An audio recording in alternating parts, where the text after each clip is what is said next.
Marcus Morris.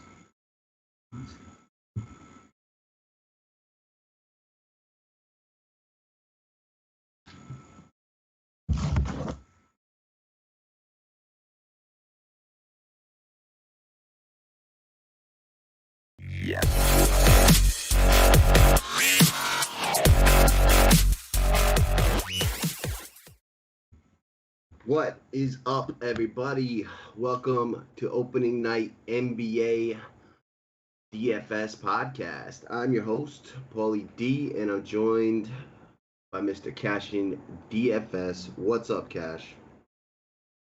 Just a great day of sports. Except the Brewers won instead of the Dodgers. Well, what's that series at?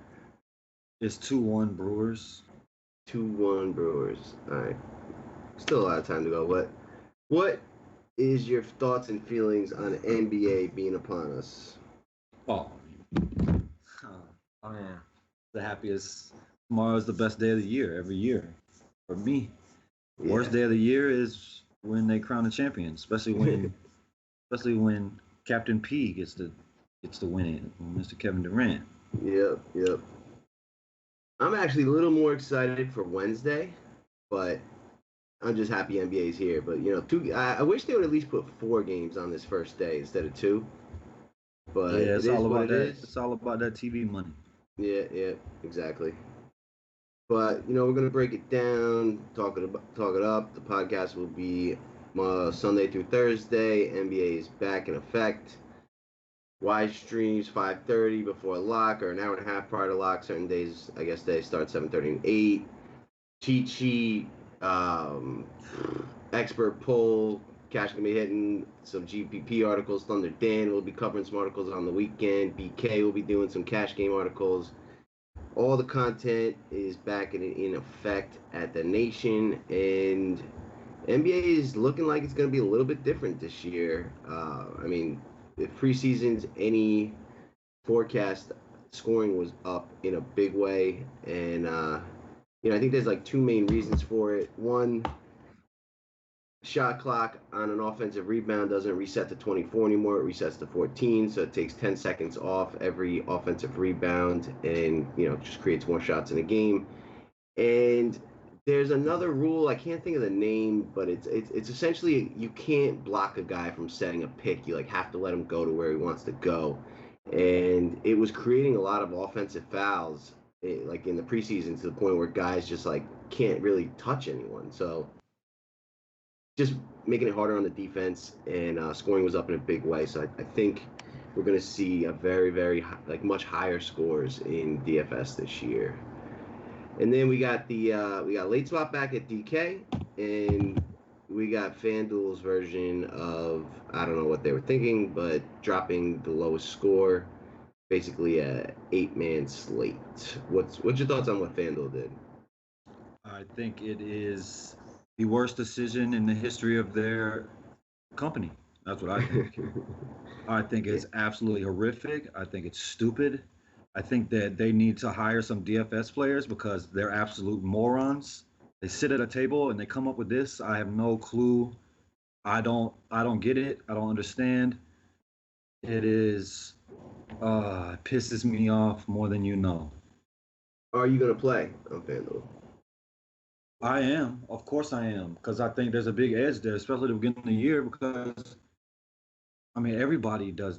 Most people should figure it out, but everybody's not going to know. Everybody's not going to do what they should do to begin the year.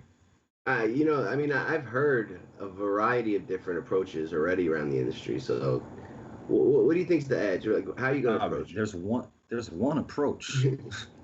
That's it. There's one approach and one approach only. You pay down at least one position. You completely punt at least one, and more likely 2. And it depends on injury news. When there's injury news and multiple guys are out and min-price guys are starting, the scores might touch 500 on FanDuel. They really it's gonna be insane.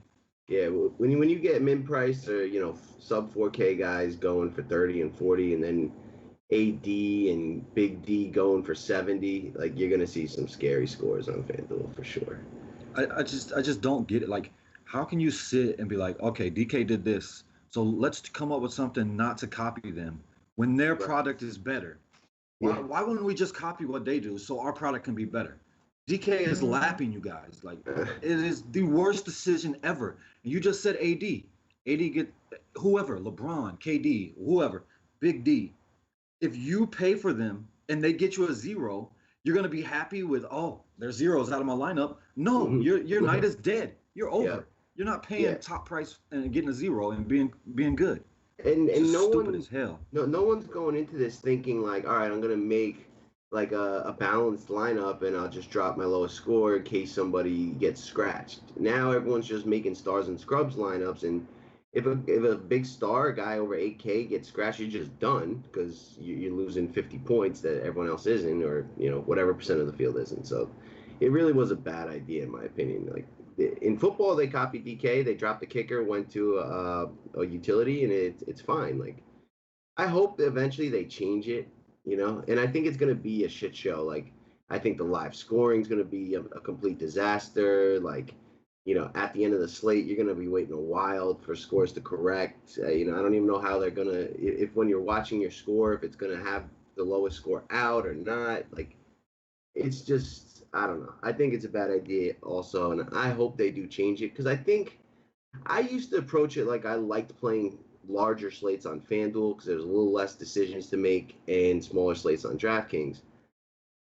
I think with smaller slates, like in particular tomorrow, maybe there's an edge to changing up your style and going a little more balanced, but you still always have to have that one min price guy that's going to take the zero. Like you can't go all 5 to 6K guys and lose 30 points when everyone else is going to be losing 10 and getting more upside from that more expensive guy. So it's like big slates is just you have to take at least one and probably more min price guys. Like I think you're going to see a lot of like 3 min price guys and then all stars kind of lineups, depending on what actual value is available. Yeah, and definitely 2. Yeah, and you pick the 2 best value plays, and you just need one of them to do anything. Yep.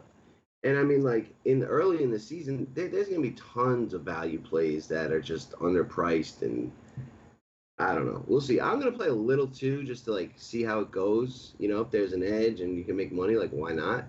But probably like a 75-25 split in favor of DK, and like I really don't like splitting sites and splitting the research because the pricing's so different. For example, we got OKC playing Golden State tomorrow, and Dennis Schroeder is a shooting guard at 6K on FanDuel. Like, it's just, completely different pricing, different positions, all that. Just, I feel like I'd rather just focus on one site and give it 100% than 50-50. But I'll try it out and then make a quick decision and probably pivot to one or the other.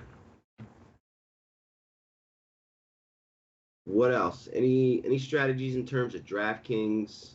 You happy about late swap being back? I mean, yeah, and no. I mean, I like to take the risk on a West Coast player that's questionable, that's going to be super low owned in a great spot. Mm-hmm. So, I mean, it has advantages because those nights won't be over for you if they sit out. But, I mean, everybody else gets the same advantage. So, the people that actually There's no do edge it, in that anymore. Yeah, they're going to pivot. And, I mean, you're just going to have to pivot. You need to leave a couple spots open on the West so you can make different pivots instead of just that 1-versus-1 pivot that everybody else is going to do. Yeah, and I mean, and you always put a late player in your utility spot. Always. Exactly. Always. Because you never know. And like with late swap, it's more than just about protecting the late scratches, but it's like if your lineup has like 2 duds, then you pivot off of like chalkier players and go for like severe ceiling just to salvage a night, and if you're in the lead or doing really well, then maybe you pivot to some chalkier, more safe guys that are just going to get you the points you need to keep you where you are, and not have a guy that could dud and ruin a really good night. But it's not just about protecting the late scratches. There's like a lot more like strategy. You're gonna have to kind of follow your lineups if you're serious about it throughout the night. So that's pretty much like the positive and negative is that you have more ways to kind of save your night, but it's a lot more work because you're going to be constantly having to follow. It's not just like, all right, 7:00 lock and I can't do nothing, So now it's going to be more, I guess, labor intensive if you're a serious player. But I'm happy about it. I mean, there was really nothing worse than like having a great lineup and then a guy being ruled out and just taking that 0. You know what I mean? It definitely is not. And it happens too frequently. You know what I mean? Like maybe like 10 out of 82 slates, right? And that's just too much. Like you can't afford to just start the season losing 10 slates. Like, so I'm happy that it's back. It should prevent. Hopefully there's not as much of that because they're extending the season. Mm-hmm. But I mean, there's still gonna be coaches that sit guys no matter what. For sure. But let's jump into the slate. I mean, it's 2-gamer. We got the first game is the Philadelphia 76ers taking on the Boston Celtics. These are probably the top number 1 and 2 projected teams in the East now that LeBron is out of there. Boston is a 5-point favorite, some places 4.5. The total's 209. We have some injuries to pay attention to. Wilson Chandler, Jared Bayless already ruled out. Mike Muscala, game-time decision for the 76ers, and Dario Saric, game-time decision. Saric's obviously going to be a major one. That could change up the starting lineup. Also, Markelle Fultz is going to start, but he will not start the second half. They're going to go with Redick in the second half, kind of like a strange strategy on their part. Not sure how that really impacts much. And then on the Celtics, they're pretty much all healthy. Jabari Bird, probably won't see many minutes anyway. Game time decision. Other than that, it's the normal starting 5. Gordon Hayward back. What's your thoughts on this game? I mean, Muscala is most likely gonna miss. I think Saric is gonna go. So Muscala out. It is going to help Saric as far as a minute projection. Mm-hmm. But, Boston is so loaded. Hayward is going to be limited to like 30 minutes at the beginning of the year. Oh, around 25. 25? I thought it was 30 or less. So, I won't be playing him unless he's cheap. It's just a lot. Boston is just so loaded, especially in the wing. Like, you got Tatum and Brown and Smart. You got Kyrie, you got Rozier. There's just so many bodies. Like, I'm going to be fading Boston for the most part this year. Unless injuries happen. But I like Fultz for sure in this game. I like Embiid for sure. I know, like, Fultz is cheap, too cheap for what on DK is 5, FanDuel is 5.7. On DK, I like him a lot. Like, this is a guy that can do a lot of things on the court. Yeah. He's like Simmons, but way smaller and not as good. He can definitely have triple doubles. So like he's a better play on DraftKings and he's cheaper there. So like definitely a better play on DraftKings because he can get you the double, triple double bonuses. And how much is Saric? I like Saric if he's 5.5. 5.5. First of all, DraftKings pricing is extremely soft. Like KD 9K, Paul George 8K, Embiid 8.8. Like within 2 weeks, most of those guys are going to be around 10K or more. You know what I mean? It's just they started the season off real soft. I like the second game so much more than this one, but there's definitely plays you gotta look at. But as far as Jaylen Brown, like I could go with Jaylen Brown and Marcus Smart. I just can't do it. Maybe I could go to what's his face? What the hell's his name? Yeah, maybe I could go there, but he has to deal with Gordon and then Kyrie and Horford. There's just so many guys. They're just so deep. Mm-hmm. There's only one ball. There's only so much usage to go around. So I have a feeling I'll be real underexposed to Boston throughout the year unless injuries open things up. Yeah, like normally I would want to have a lot of Boston exposure because Philly plays so fast. Boston's going to get paced up. They're just kind of too cheap for what this game can entail. I think the total's way too low. I expect this game to, have over 215, over 220 points, something like that, because Philadelphia just plays super fast. But you're right, like Boston is extremely deep. I mean, we don't even know, like how deep their rotation is going to go. Like Terry Rozier, like what do you think minutes wise he's going to see? I mean, he's definitely going to see minutes, but the fact that Smart could play the point too. Yeah. I mean, I don't know because I don't know of how many Kyrie is going to play. Yeah. I mean, for the most part, I think Rozier will be on the court for almost every minute that Kyrie isn't. Mm-hmm.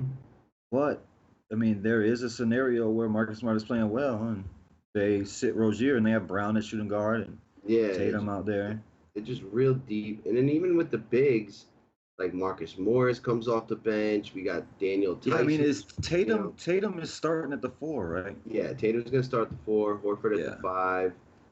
At least that's what there's projected. We don't know. Like last year, we did see Aaron Baines starting at the center, and they may want to throw him out there to guard Embiid and bang with him a little bit and then move Horford down. But that was all with Hayward out, So now Hayward's back. He'll probably start. Again, they're just really deep. I'll be curious to see how deep they go into their rotation. Like maybe guys like Baines and Theus like don't really see the floor all that much like they would last year. Well, Baines should because of the matchup. Mm-hmm. Al Horford is just going to get eaten alive by Embiid. So Baines should definitely see the court for him. But he's not going to start. No, I mean that's not going to happen. If he does, he won't play. He'll be the first sub out. I don't see Baines getting much more than like 15, 18 minutes. Yeah, that's probably about right. So, I mean, in my opinion, like I'm just gonna look for either super value plays that I think can get me, 5, 6, 7x, or guys that can go for ceilings. On Boston, that's gonna be. What's your favorite play on Boston? Probably Kyrie in terms of ceiling and being underpriced. He's 7-6. Like he could go for 50. After that, let me see. And this is DK. We'll talk a little FanDuel on this game in a second, but on DK, I think Hayward with the minutes cap at 6,500, I'll probably stay away from. But then Jaylen Brown 5-3, Rozier. I don't know. I really don't. I like Horford at 6-1. Like that, there should be some upside in that. But I think Kyrie and one of Jaylen Brown or Jason Tatum, right? Jason Tatum really balled out in the playoffs last year. Like, I think he could find you 6, 7x at that price. So probably Tatum and Kyrie would be like the main focuses. And then I don't mind Marcus Morris coming off the bench for value at 4-2 because I think he'll see 22, 25 minutes. He likes taking his shots. He gets rebounds. So I don't mind him as well. But I agree. Like, I normally would want to play a lot of Boston here, but they're just too deep, and we're not sure of their rotation. Like, I don't mind Rozier. He's 4-5 on DK. He's 4-1 on FanDuel. I mean, I think he's a better play on FanDuel, but I don't know, man. It's tough. We gotta definitely watch Boston's rotations first week or so of the season. Yeah. On the Philly side, like Dario Saric is the key. I mean, he gets ruled out, and then first of all, I think Joel Embiid is like probably one of the better plays on the slate, especially at 8-8 on DK. Like he's had monster games against Boston.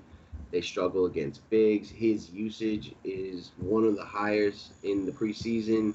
His point it'll be the highest in the year, too. The highest, yeah. Like, he's fully healthy. There's no more Embiid rules. One game on, one game off if he gets injured. But for now, he's super healthy. He should really dominate this game.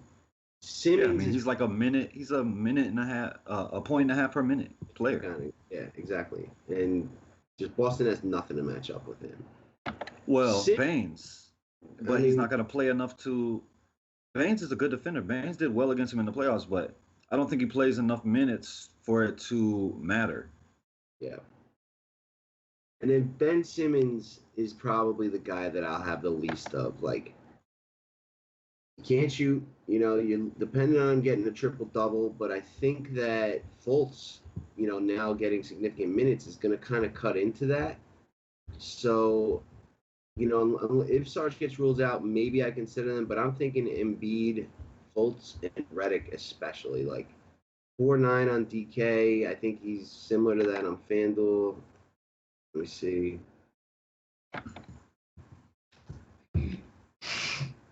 Yeah, I think 4.7, I believe. Who are you looking for? Redick.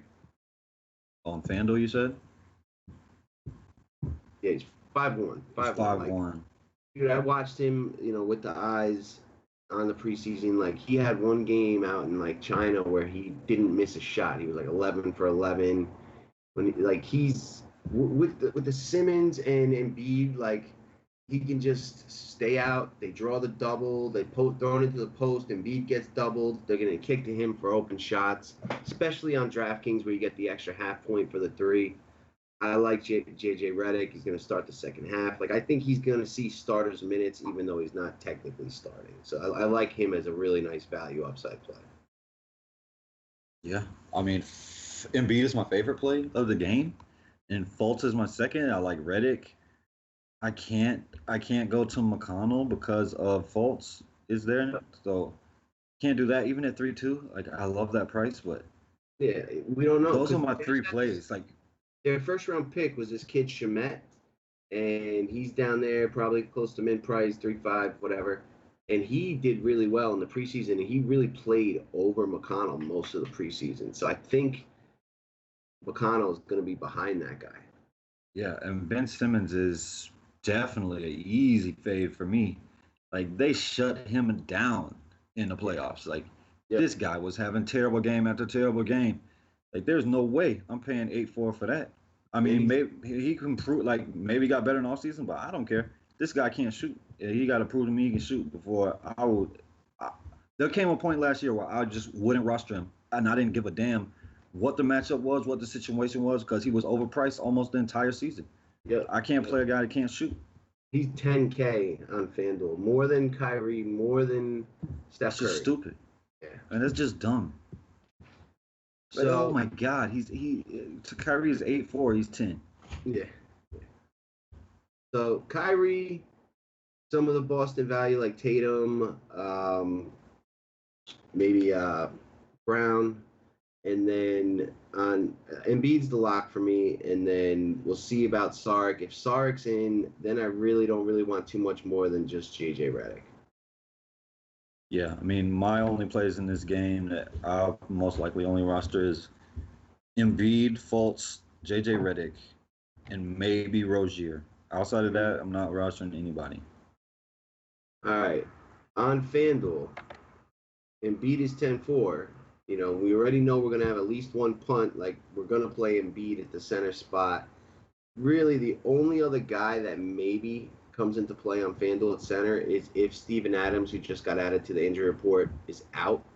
And then you got Nerlens Noel probably going to move into starting role at center at 4K. So that might be the only little decision you have. But if Adams is there, it's just get Embiid in. You're going to punt something like shooting guard.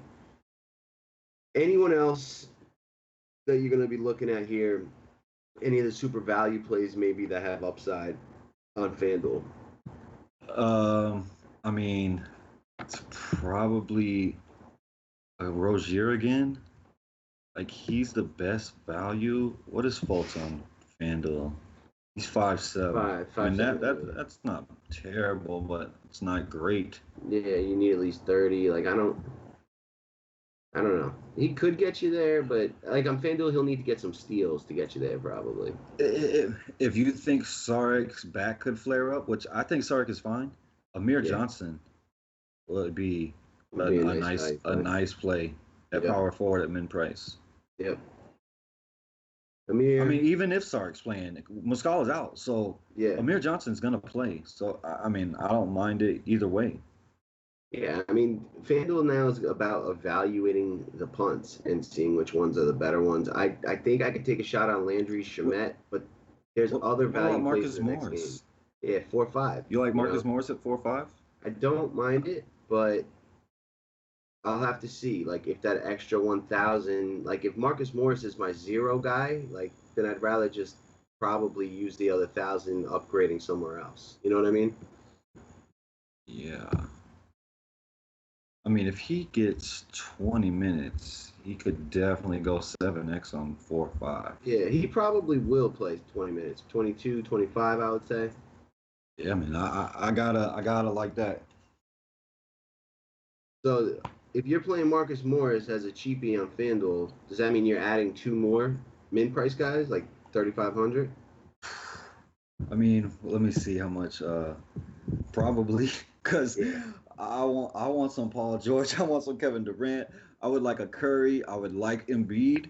But I do like if Adams is ruled out earlier, I like Noel as a pivot off of very chalky Embiid.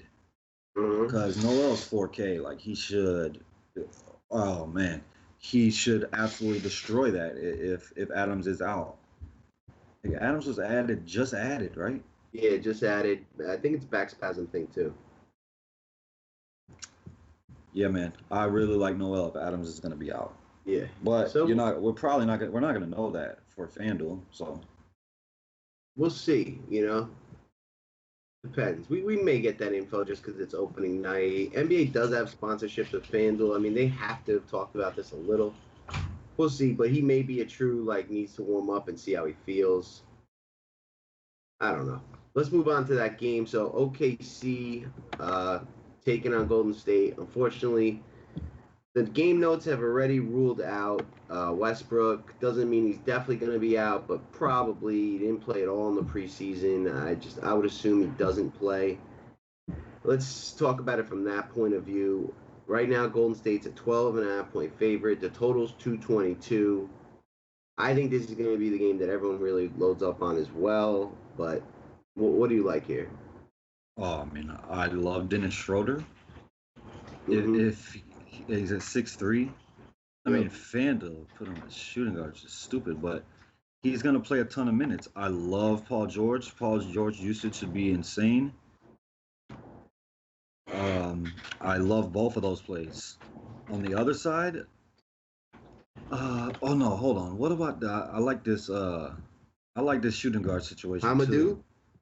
Yeah. I like him over Ferguson. Ferguson's gonna start, but this guy is a better basketball player than Ferguson. Ferguson could go out there and start and play 30 minutes and get you 5 fantasy points. He could be good too, but this kid can come in the second unit and actually put up some points. So low ownership. I don't even know if anybody knows who he is. Kind of like that. It's almost min price on DK. And then on the other side, I mean, I love Curry. I love KD. Draymond is going to be limited to start the year. So maybe you could take a shot on Bell or Looney. And this kid, what's his name? Jones. The center, Jones? He's gonna start. I mean, I don't know. He's min price. I mean, 3K on DK. He's gonna start. There's no way he doesn't get to value, I would say. So you gotta like that too. Yeah, I mean, Curry looked so good this preseason. His shot was so on. Like, hard not to play him at. Oh my God, Klay Thompson is 5'9". What's his price? He's 8'6". Yeah, like that's too cheap for a guy who could go for 50, 60 on DK. Especially like he hits 7 to 10 threes. Like that's 35 points right there. You know. So, but being that this is a OKC game, he may defer a little to KD, but I think that's kind of like. Yeah, Russ ain't on the court, so. Yeah, so if you had to choose between KD and Steph, where do you go?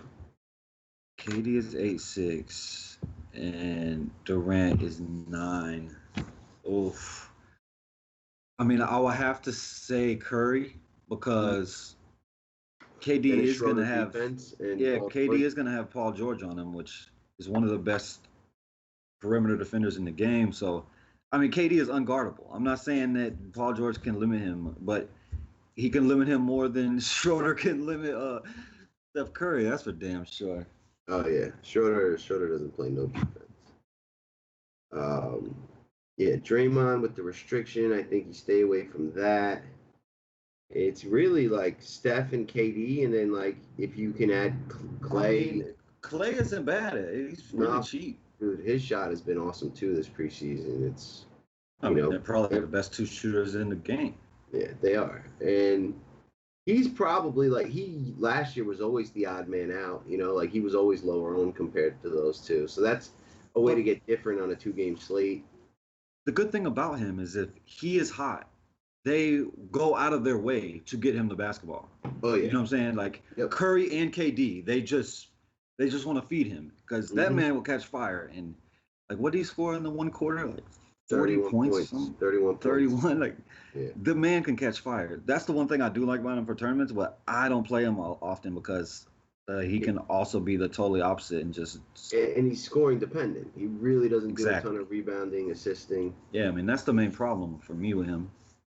Right. So Russ being out, I think Schroeder just mispriced on both sites. 6'3", he's going to take a ton of shots. Steph's not a very good defender. You got to like him on the OKC side. He might be the highest owned player on the slate. He's probably the best player on the slate. And then if Russ is out, Paul George, 8K on DK. I think he's 9 on FanDuel. He's going to take a ton of shots. He had huge usage, close to 40% in the preseason without Russ there. Yes, he is a fantastic play. Steven Adams is kind of like the key. Like, I don't mind playing Steven Adams, although Golden State was great against the centers last year. But I would love to get me some Nerlens Noel at 3,600 if he's out. I hate Steven Adams. The guy goes down there and box out 3 guys so Russell Westbrook can get every single rebound in the game. Mm-hmm. He doesn't care about getting rebounds. He doesn't care about anything. I hate Steven Adams. But Russ ain't going to be there.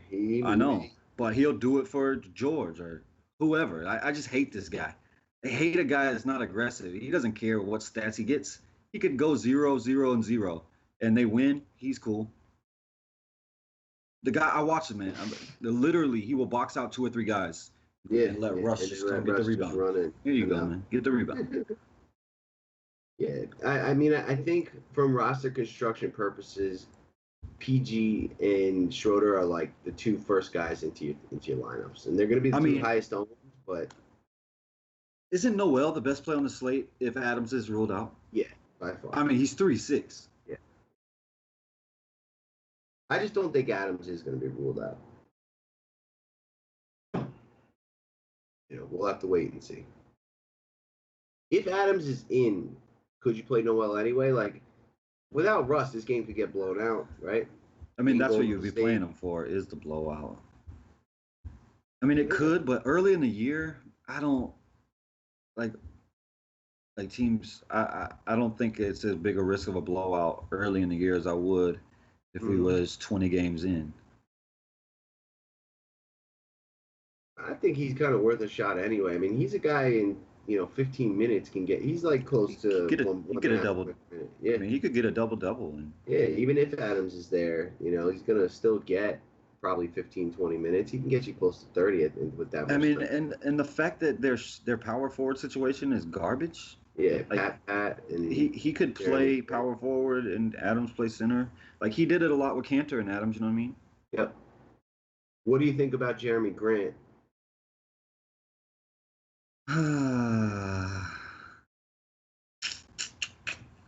I don't know.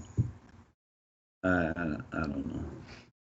Lastly, I don't know. What do you think about the bowling ball? Raymond Felton, 3.7, 3.6 on FanDuel. I definitely like that because I know that he's gonna play plenty, enough to get there for sure. How much is he on? Is he min price on FanDuel? 3.6 on FanDuel, 3.7 on DK. Close enough. Yeah. I definitely like him on FanDuel because you could just throw out that score if he's rolling around and just rolls right by the basket and doesn't put it in the hoop. But And yeah, no, also, I if the like him for game sure. stays close, like I could see them closing with him, Schroeder, Yeah, I like was kind about. of being off the ball. You I know what was I just mean? about to say, if Felton is playing well, which can happen. I Definitely mean, the can. bowling ball is talented. He could move Schroeder over to two because also their two situation is garbage.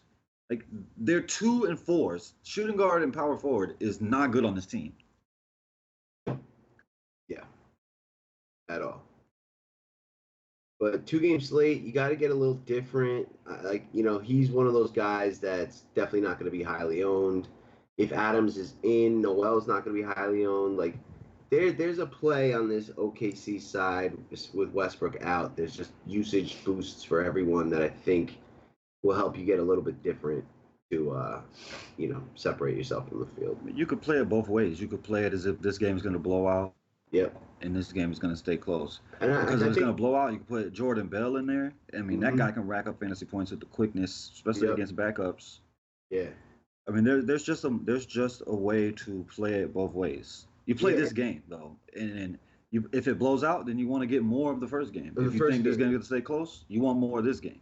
Yeah, I think that's like, I don't think the first. I'm gonna approach the first game as if it stays close and only. Oh, it's gonna stay close. You know what I mean? So that game, like, if the other one blows out and only gets 3/4, the first game could really, be what wins this tournament. So I'm gonna stack both, and then I'm gonna have a stack where I'm gonna have a build where Golden State blows out OKC and like mixing the two studs from Golden State with the essentially everyone else from Boston, Philly, and fade Paul George and Schroeder, who are probably going to be the 2 highest known players on the slate.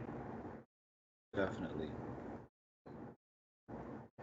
But I expect this OKC Golden State game to just put up tons of points. Like, me too. So much. So like the only way that works out is if it's 120 to 90 at the end of the third quarter. It's got to be a serious blowout. Yeah. I don't think either of these teams play the next day. Let me just check though, but I'm almost positive they don't. I mean, you know that, like, Paul George has to have a big game. Like, maybe Schroeder doesn't, but Paul George has to have a big game. In order for them to stay close? Absolutely. Yeah, they have no chance.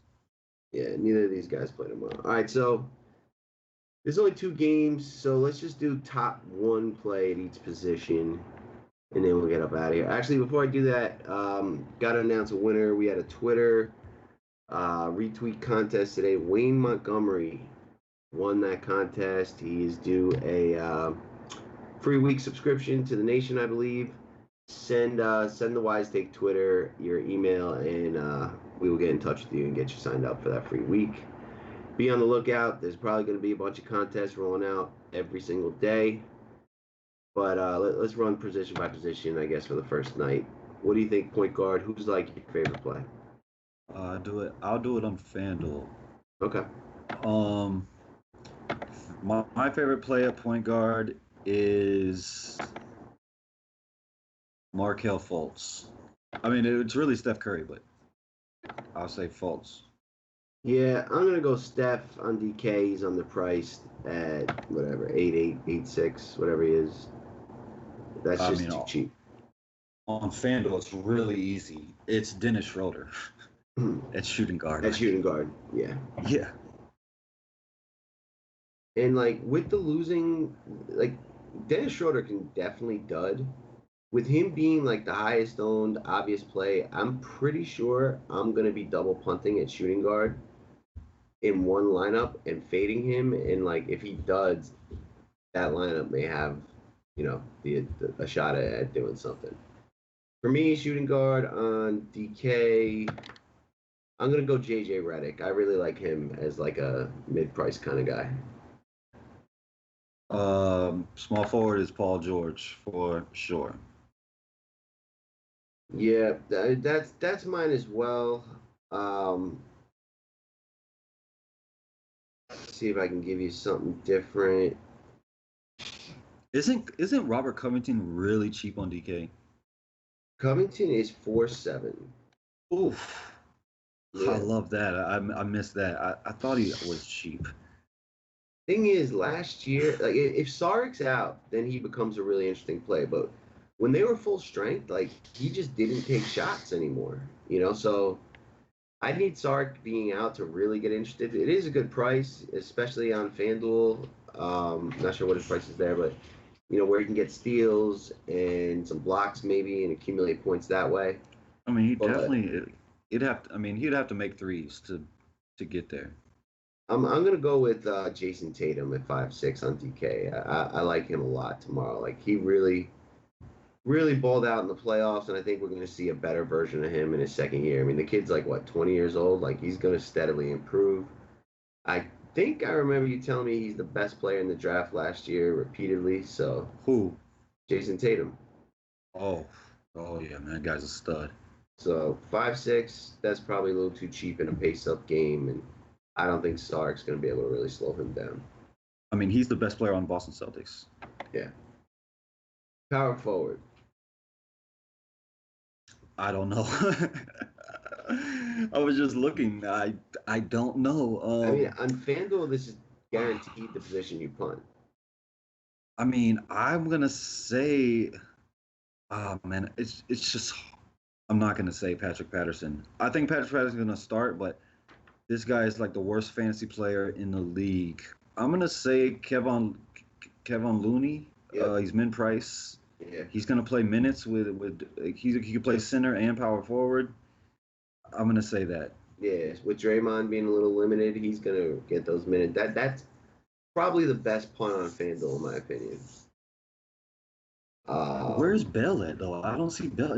They got Bell listed as center? Do they? They must. He's forward center eligible on DK, so he's probably center. He is. He's only center, yeah. Yeah. On DK, I'll go Marcus Morris 4,200. I mean, center is easy. It's Joel Embiid. Yep. And Noel. DK is, but like you said, Adams is probably playing. Yeah, I'm willing to play Noel on DK at 3.6. Like in the utility. Even with Adams. Even with Adams playing. And on FanDuel, that's another interesting punt if you're going to do the 2-punt approach, because if we don't have the news and then Adams gets scratched right before tip and you can't change, but you got him in there at like 3%. That's if you're multi-entering. Yeah. Because you got to fade that Embiid. Yeah, you got to fade Embiid. I know. Yep, I agree. But I mean, Embiid on DK 8.8, that's just laughable. You got to go there. And like, obviously tomorrow we got an 11-game slate. It's gonna be a lot more decisions, a lot more action to talk about. But this will be a nice little appetizer, and we'll see. We'll see how it pans out. But get some action. Get a little feel, but these 2-game open night slates really aren't where you're going to make a lot of your money, I don't think. No. So that's gonna do it. NBA is back. If you are following us on YouTube, Twitter, Facebook, Podbean, Twitch, any other platform I may have left out, please do your part. Like, share, follow. If you are not a member, check us out. $2.50 gets you a day pass, gets you access to every product we offer except for the Slack chat. Strongly recommend getting something that's a monthly or better, because then you can get into the Slack, and with NBA, 30 minutes before lock, not on this slate particularly, but larger slates, all the late news that pops in, you want to be able to get everyone's opinions on how to react to that stuff. The Slack chat is life during NBA. Other than that, anything you want to talk about, Cash? Why are they starting the Red Sox-Astros game at 5:09? Pisses me off. That's what I want to talk about. Wait, tomorrow's game is at 5:09? Yeah. I mean, what the hell are we doing here? Are the Dodgers? I mean, it's because too? they're gonna play. I mean, that's why, but it's annoying. Is the game in Houston? Yeah. So it's like a 4 o'clock start there. Yeah. It's gonna be 4:09 there. Yeah. These guys. These people are gonna have to leave work to just go to the game early. Yeah. Well, I hope your Red Sox get the win there. Other than that, for Cash and D, for Paulie D, NBA's back. We'll catch you guys tomorrow. Peace. Yes.